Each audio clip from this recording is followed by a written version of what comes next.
Phase 3 has arrived and everyone is asking, what is the best pet? Well, the answer varies based on if you're melee or ranged, and your composition is also a relevant factor, as Corehounds and Wind Serpents both perform better when they have debuffs from other raid members to improve their nature or fire damage. There's a lot to go over here, so let's get to it. Let's start by talking about melee hunters. Cats, Wind Serpents, and Corehounds all seem to be viable options here.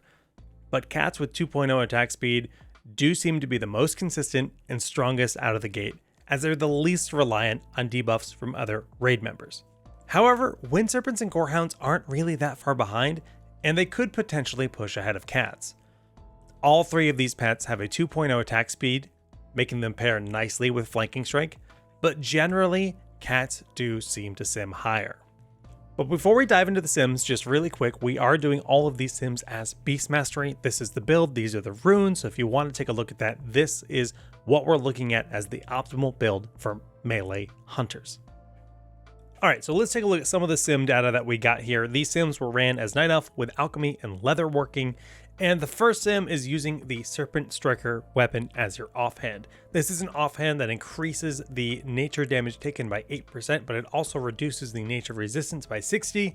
This is going to be something that's really big for overall raid damage. That nature damage is relevant for, ranged hunters with Chimera Shot, it's relevant for Boomkins, and it's relevant for Wind Serpents. And you actually see that Wind Serpents do have a higher damage per second than cats in this situation when you're using the Serpent Striker offhand. However, when we change our offhand weapon to the Dragon's Cry weapon, which also drops in Sunken Temple, this is going to make the cat kind of excel a little bit further. The overall DPS for both goes up a little bit. Wind Serpent was 1731, it's now 1735, and cat gained nearly 20 damage per second with the superior damage of Dragon's Cry versus Serpent Striker as an offhand. Which brings us to option number 3, which is using Dragon's Cry, but having another player in the raid using Serpent Striker, which actually makes Wind Serpent the best DPS option as a melee hunter. Obviously, we're talking about 4 damage per second here. This is very close, and that's with Wind Serpents not only having the Serpent Striker debuff, but also the nature debuff that can be provided by Boomkins, and I believe Shamans have it as well. So they're getting some additional assistance there to ramp up that Lightning Breath rank 5 ability and increase the damage even further. But, if we're looking to min-max here and create the maximum, that is the case. Yeah, that's lots of data for cats and Wind Serpents. What about Corehound? The Corehound was not built into the sim tool when I did these tests. A lot of people have been saying Corehounds just are worse, don't use them. But I wanted to do some tests on my own just in game to see exactly how Wind Serpent and Corehound line up.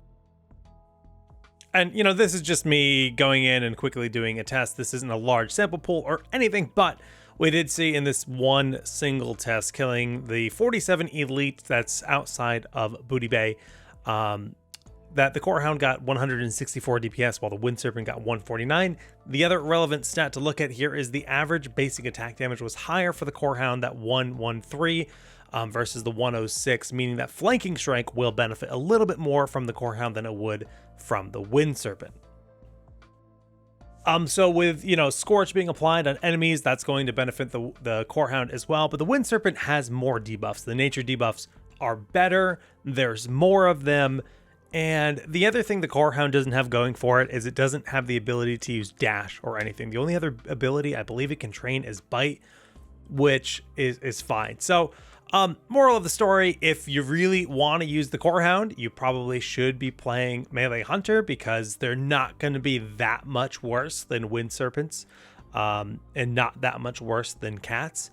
And yeah, overall, I think Corehounds will be decent. I'd love for some other fire debuff item to exist and maybe improve their standing, but as it stands, this is the data I have, and they seem okay. So melee hunters, Corehounds are fine. Ranged hunters, different story. To put it simply, cats are king if you're playing ranged hunter. And they're the best pet for ranged hunter for one simple reason: focus fire. A new wrist rune that is extremely good for hunters. When you're using this rune, your pet gains a buff called Frenzy every time it uses a basic ability. Now, the rune reads basic attack in its description, which is a bit confusing, but regardless, the way it functions is frenzy charges are generated whenever your pet casts an ability like Bite, Claw, or Lava Breath. Every time your pet casts one of these basic abilities, it's going to gain a stack of Frenzy, granting it more attack speed, but when it reaches 5 stacks, we want to consume those to give our hunter up to 15% more additional ranged attack speed.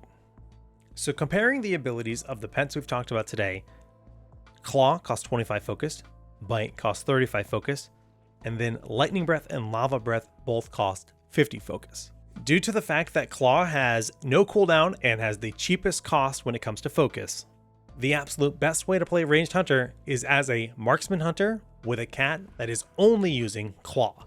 A cat casting Claw and only Claw can quickly reach 5 stacks so that you can activate Focus Fire as soon as possible.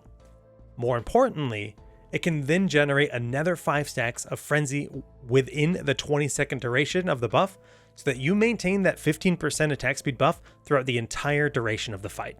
So when you try to do this with, say, a Wind Serpent or a Corehound and their abilities cost 50 focus for them to cast that Lava Breath or that Lightning Breath, it just doesn't work. You can't generate enough focus stacks. You can't maintain the attack speed, that 15% attack speed on your buff in a reasonable manner when you're playing Marksman Hunter.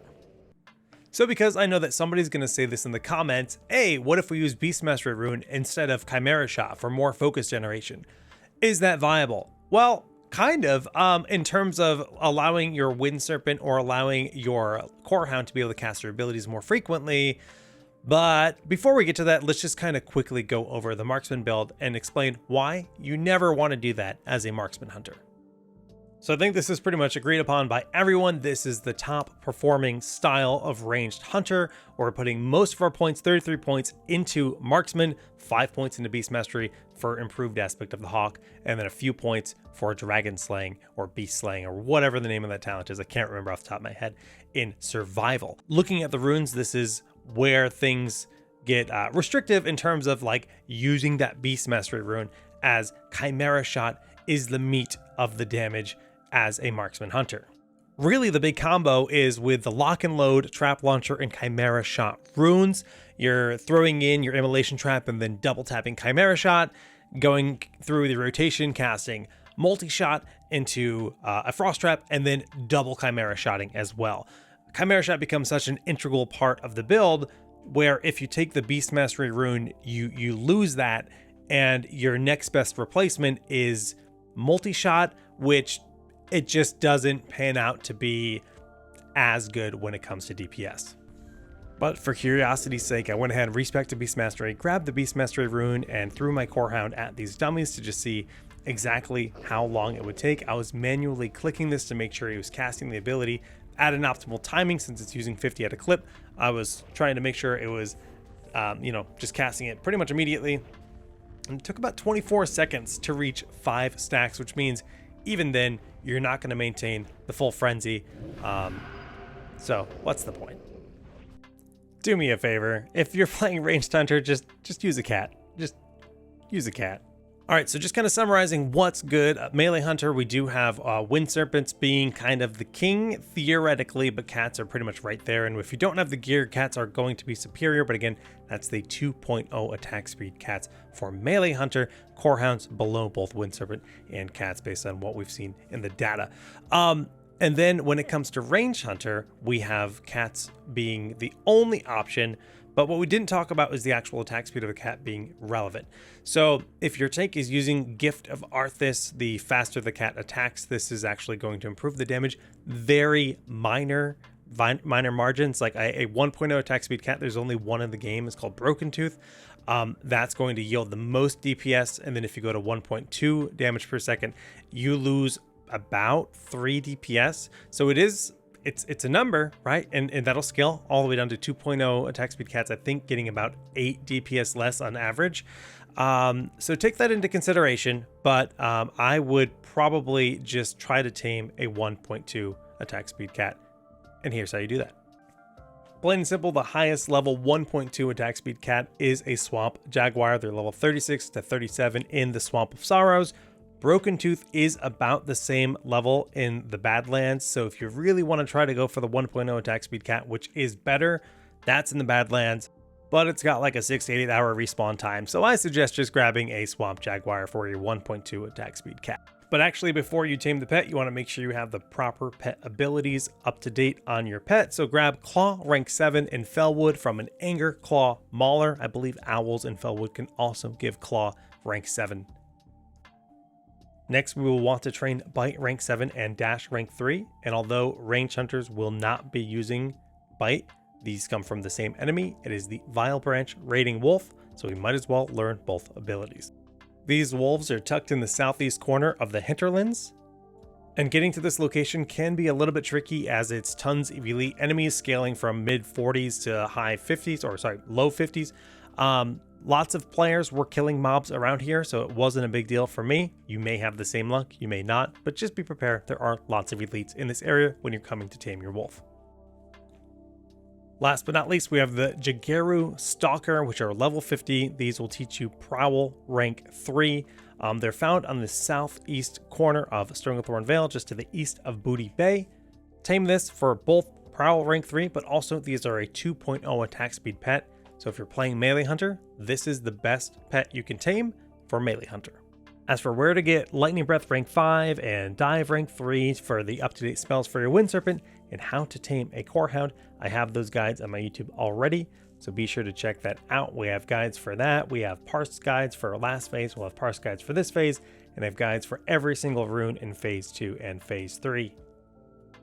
Whew, man, that was a lot, but I do think that covers everything for both Melee and Range Hunter pets. We went through quite a bit for this video here. I hope this was all helpful information. If it was, do give me a like, give me a subscribe, and stay tuned for more Season of Discovery content. GG's, take care.